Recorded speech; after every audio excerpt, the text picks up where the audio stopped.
Hola a todos. Hoy vamos a meternos de lleno en un tema complejo y que sigue generando debate, la figura de Rafael Leónidas Trujillo.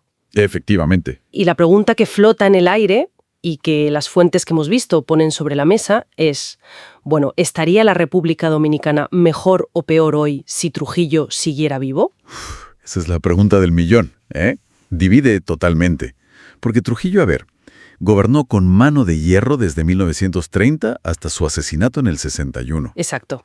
Y sí, se le reconoce, bueno, cierta modernización, construyó cosas, dio una imagen de orden, un nacionalismo muy fuerte también. Pero claro, la otra cara de la moneda es terrible.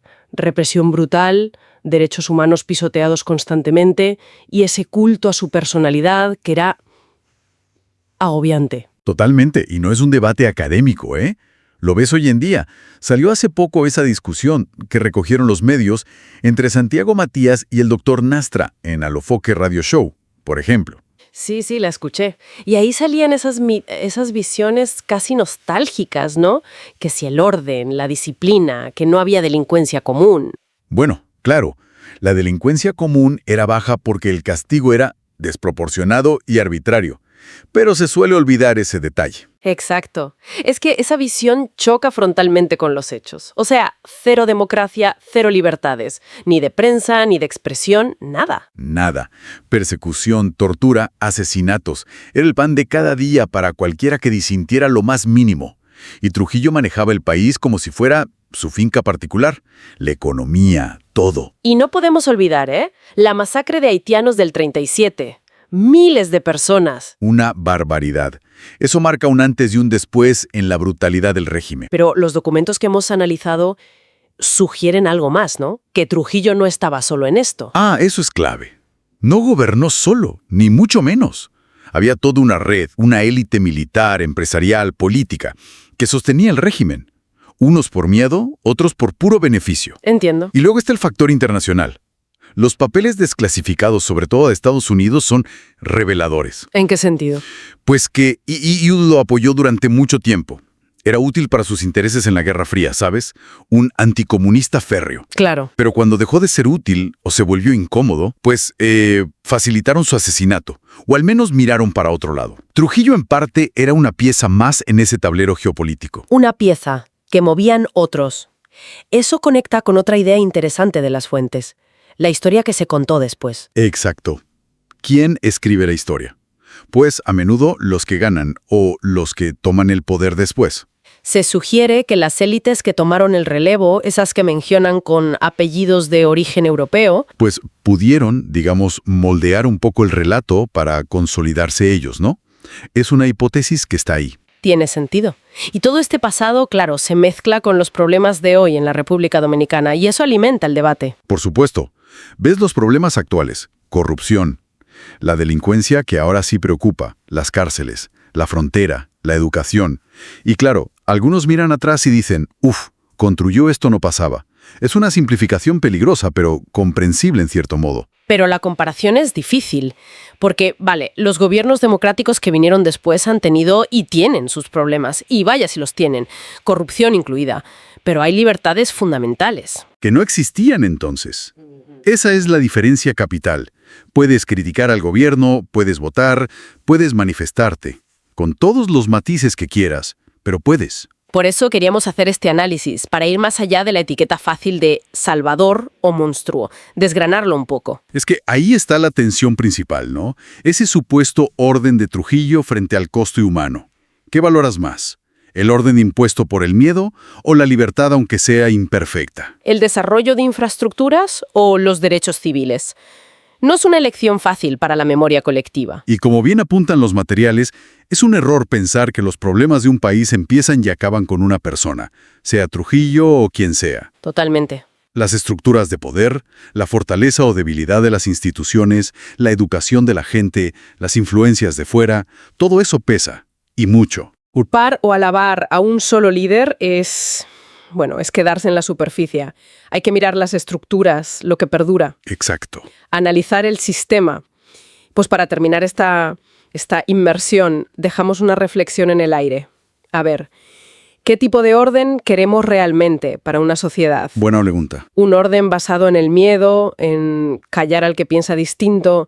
¿Eso es progreso de verdad? O, a pesar de los baches, de los problemas, de la lentitud, es el camino de fortalecer las instituciones democráticas, de fomentar la participación ciudadana, la única vía sostenible, aunque sea más difícil, ¿eh? Claro. ¿Esa nostalgia por la mano dura es una solución real o es una forma de no querer afrontar la tarea, que es muy complicada, de construir entre todos un sistema que funcione y sea justo? Ahí queda la pregunta para darle una vuelta. Rafael Trujillo, una figura histórica que, décadas después sigue levantando pasiones y opiniones muy encontradas. En esa conversación de radio salieron argumentos muy, muy opuestos sobre su legado.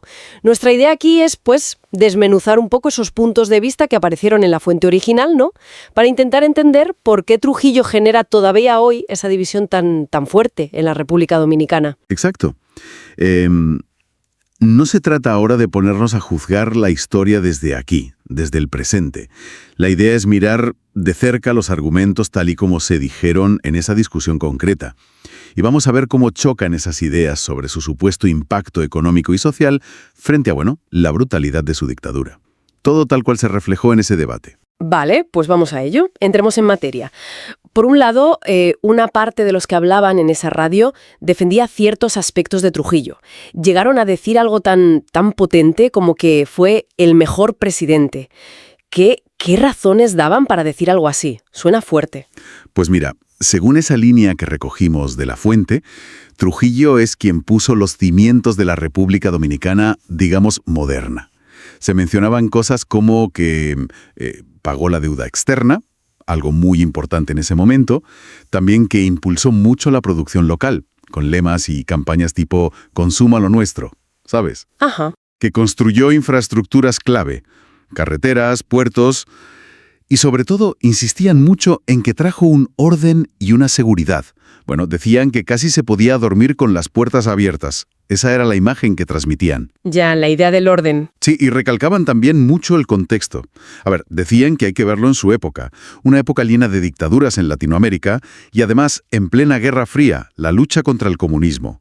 Y esto, según se comentó en el debate, al principio le dio cierto apoyo internacional. Nombraban a Estados Unidos, incluso a la Iglesia Católica en sus inicios. Es interesante cómo se agarran a esa idea del orden y la construcción, ¿eh? Exacto. Y fíjate, ligado a eso, sostenían otra idea bastante polémica que salió en la fuente. Decían que tras su asesinato, lo que vinieron fueron 100 Trujillitos. 100 Trujillitos. ¿A qué se referían con eso? Pues, según explicaban en el debate, se referían a una oligarquía, y recalcaban que a menudo eran familias con apellidos extranjeros, que se apropiaron, digamos, de todas las empresas y bienes que Trujillo había concentrado, bien en mano del Estado o directamente en las suyas. Entiendo. Y la idea que dejaban caer era que el desorden y la corrupción que vinieron después, en cierto modo, hacían buena la mano dura de Trujillo. Llegaron a decir algo como, «con él solo robaba uno». Una frase tremenda, la verdad. Uf. Entiendo esos puntos sobre la modernización y ese supuesto orden que mencionaban. Pero claro, ¿cómo respondían en el debate a la brutalidad? A todo lo que sabemos sobre la represión. Porque la reacción en contra debió ser, fortísima. Claro, la otra visión, que se expresó además con muchísima rabia, con mucho dolor palpable en la transcripción, calificaba el régimen directamente de tiranía sanguinaria. Así, sin paños calientes. Basada en el terror puro y duro. Ya me imagino. Aquel énfasis era total en las violaciones constantes y sistemáticas de derechos humanos. Hablaban de torturas espantosas. Mencionaban explícitamente la cárcel La 40, como un símbolo de ese horror. Hablaban de asesinatos selectivos, de gente que simplemente desaparecía por hablar mal del jefe, como le llamaban. Qué terrible. Mencionaban también el robo de tierras, de propiedades, a cualquiera que se le opusiera o que simplemente tuviera algo que ellos querían, y la anulación total de cualquier libertad. Ponían ejemplos como tener que colgar obligatoriamente la foto del dictador en tu propia casa.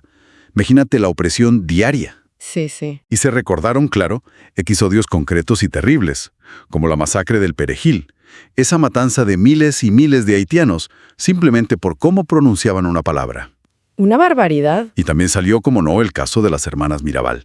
Aunque, curiosamente, en el propio debate se discutía si la orden directa de matarlas vino de Trujillo o de gente de su entorno cercano. Había debate incluso en eso. O sea, un contraste brutal con la visión anterior del orden y el progreso. Totalmente. Esta perspectiva rechazaba de plano, pero de plano, la idea de justificar esas atrocidades por el contexto histórico. No lo aceptaban. Argumentaban que la supuesta estabilidad económica solo beneficiaba a Trujillo, a su familia y a su camarilla más cercana. Mientras el pueblo vivía, decían, muerto de miedo, literalmente. Y afirmaban algo muy importante, que la verdadera cultura, el verdadero desarrollo del país, solo pudo empezar a florecer después de que lo mataran. Antes era imposible. Aquí es súper importante insistir en una cosa, ¿verdad? Para que quede claro. Sí, fundamental. Creo que es crucial recalcar que estamos exponiendo las ideas tal y como salieron en esa fuente, en esa discusión de radio. No estamos aquí para decir quién tiene razón, ni para validar una visión sobre la otra, ni mucho menos. Claro. Simplemente intentamos reflejar la polarización, la complejidad, lo encendido que estaba el debate que se dio allí sobre esta figura histórica tan controvertida. Entonces, ¿con qué nos quedamos de este análisis del material? La fuente nos deja ver como una herida abierta, ¿no? Una tensión que sigue muy presente. El cómo una sociedad procesa, cómo lidia con el recuerdo de un líder al que asocian, por un lado, con la creación de un Estado moderno, con poner orden. Y por otro lado, con una violencia extrema, con un culto a la personalidad agobiante, con el terror. Sí, esa conversación de radio lo deja clarísimo. El legado de Trujillo no es para nada historia pasada y enterrada en la República Dominicana. Ni mucho menos. Sigue generando preguntas muy, muy incómodas. Sobre todo ese equilibrio o desequilibrio entre orden y libertad, entre desarrollo económico y derechos humanos. Lo difícil que es reconciliar esas dos caras tan opuestas que se presentaron con tanta fuerza en el debate. Y esto nos lleva quizás a una última idea para reflexionar, ¿no? Para quien nos escucha, de qué manera el recuerdo, la sombra de figuras históricas así tan complejas, tan contradictorias como Trujillo, cómo sigue influyendo eso en los debates que tenemos hoy sobre el liderazgo, sobre la autoridad, sobre los límites del poder, sobre qué significa realmente la democracia en distintos lugares del mundo, no solo allí. Exacto. Es algo en lo que pensar desde luego. Ahí queda esa reflexión.